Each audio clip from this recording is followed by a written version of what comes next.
Satreskrim Polres Jombang mengungkap kasus penyelewengan pembelian dan penimbunan BBM bersubsidi jenis solar. Dalam kasus itu, polisi menangkap 3 orang tersangka yang jadi operator, 1 orang lain yang jadi pelaku utama hingga kini masih dalam pengejaran. Inilah 3 tersangka dalam kasus penyelewengan BBM bersubsidi jenis solar yang dibekuk Satreskrim Polres Jombang. 3 pelaku yang dibekuk polisi itu adalah Isnawan 41 tahun, sopir asal Gubeng, Surabaya, Prianto alias Pecan, 58 tahun warga Simogirang, Prambon, Sidoarjo, serta Julius Christian, 37 tahun warga desa Tombokersan, Lumajang. Polisi menjelaskan pengungkapan kasus ini bermula dari penangkapan polisi kepada sebuah truk tangki di wilayah Bandar Kedung Mulyo 9 Desember 2024 lalu. Saat itu polisi menyita truk tangki berisi BBM jenis solar sebesar 8.000 liter milik PT Sean Bumi Indo. Isnawan yang jadi sopir tangki itu pun diamankan petugas. Setelah melakukan pengembangan, polisi akhirnya berhasil menemukan sebuah gudang bekas pengolahan limbah di Desa Boro, Kecamatan Kedungwaru, Kabupaten Tulungagung.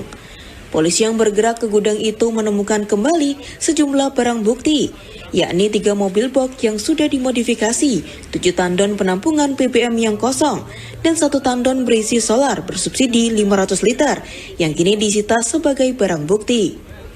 Selain itu, polisi juga mengamankan 2 orang lainnya, yakni Prianto, penjaga gudang, dan Julius, yang merupakan tim pelapangan salah satu perusahaan pengambil BBM ilegal itu. Dari keterangan para pelaku, mereka sudah beberapa bulan terakhir melakukan operasi penyelewengan BBM ilegal jenis solar. Komplotan yang dipimpin salah satu ketua LSM ini yang menggunakan cara licik untuk mengambil BBM bersubsidi jenis solar dari SPBU. Dengan menggunakan mobil box yang sudah dimodifikasi bagian tangkinya, dalam sehari 1 mobil bisa mendapat 2.000 liter BBM dari berbagai SPBU. Untuk mengelabui petugas SPBU, mereka juga menggunakan sejumlah barcode yang telah disiapkan.